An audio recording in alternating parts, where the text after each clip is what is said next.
Hi everyone, my name is Nyemade Boiwu, and I'm a social media ambassador with the ACLU, as well as the co-host for the upcoming Kandler Awards.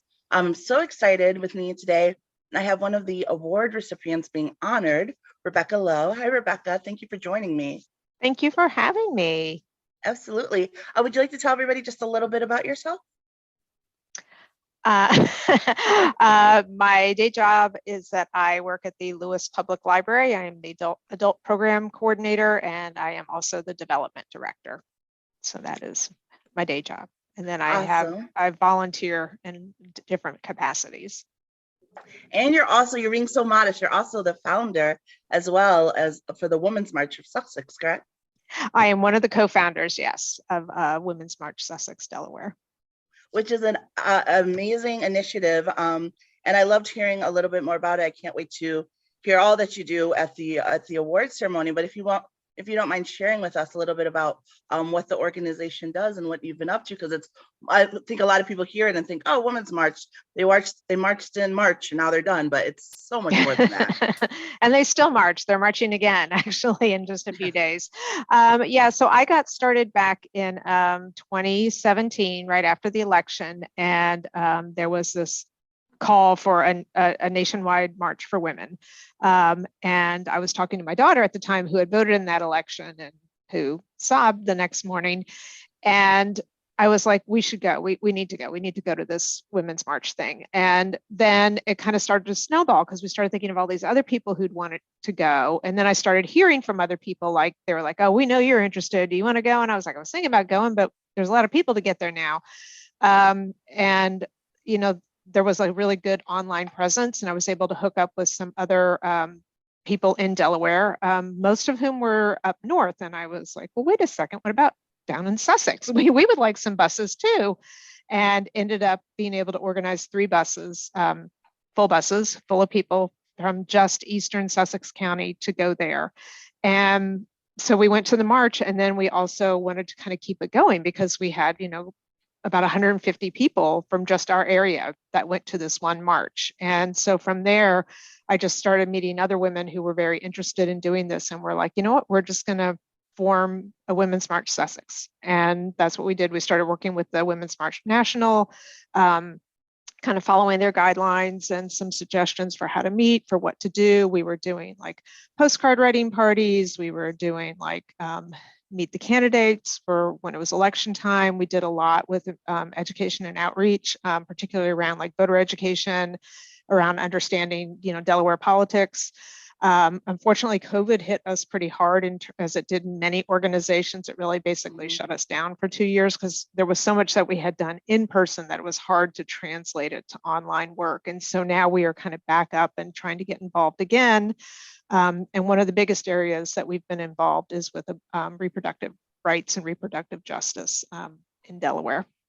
And what timing for that, right? Like more than ever, we need voices around that and people standing up for, what's right and what they believe in and helping others. So perfect timing to have your organization being able to pop back up.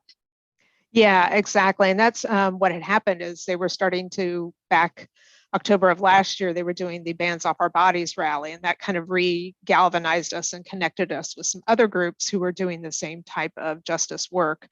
And then we held another rally. I think it was early, it was more in the spring.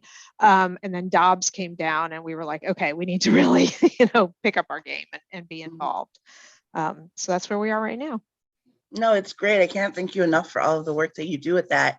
And I know you mentioned, with the library, you do some other volunteer things as well through them. I know that your main job is the library. Yeah, that's my paid job is at the library. Yeah, so the piece that I do that kind of relates to the Kandler is the adult programming. And that is, I decide on what type of programs the library are going to offer specifically to the adult population in our area. And it's such a great area to serve. It's the thing about where we're located is it is a retirement destination.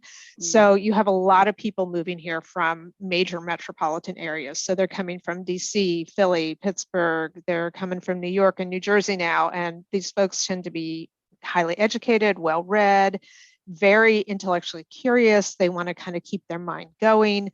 And they're interested in hearing from a lot of different people.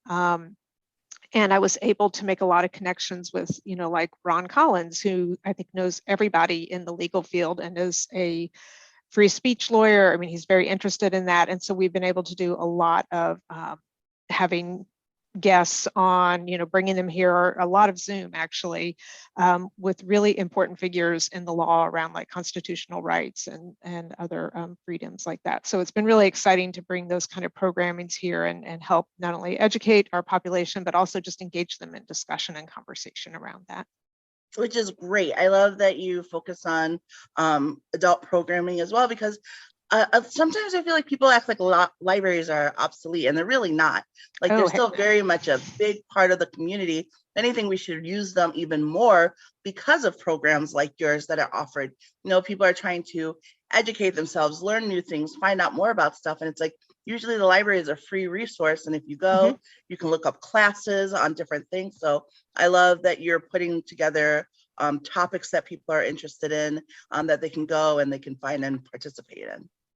Yeah, libraries have become community centers, which is what we have really pivoted to. I mean, we are still about books and DVDs and, children's story hours and all of that good stuff, but it's really about all the different ways that you can consume information and also ways that you can improve your life. And it's from cradle to grave. I mean, we really try and serve the entire population. And one of the things that the Lewes Library does is we never charge for programming. And that is like a line in the sand for us. Like we will never charge you a dime to attend a program because we don't believe in any type of financial barriers between you and reaching whatever service it is that you're looking for. So it could be, like I said, that kind of intellectual stimulation that a lot of retirees are looking for, but it's also things like financial literacy classes. It could be foreign language conversation classes. We do a lot of discussion groups and book groups and all of these things that are designed to keep people engaged. And I think that's important too, because we are a retirement destination, because so many people, they're like, oh, I'm going to retire and it's going to be so awesome.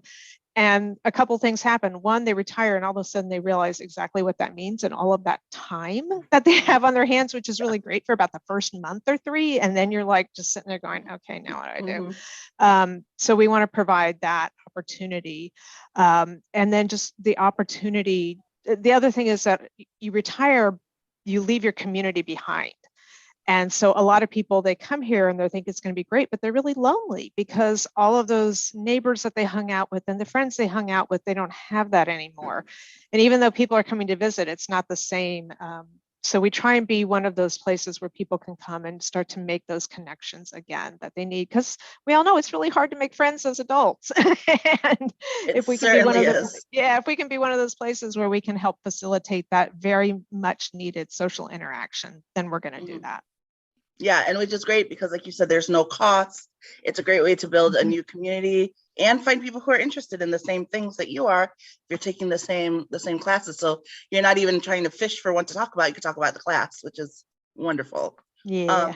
Well, thank you so much for all that you do, both with the Women's March group and also with the library. I'm excited that you're being honored at the award ceremony. For those watching, the Kandler Awards will be October 19th. At 6 p.m.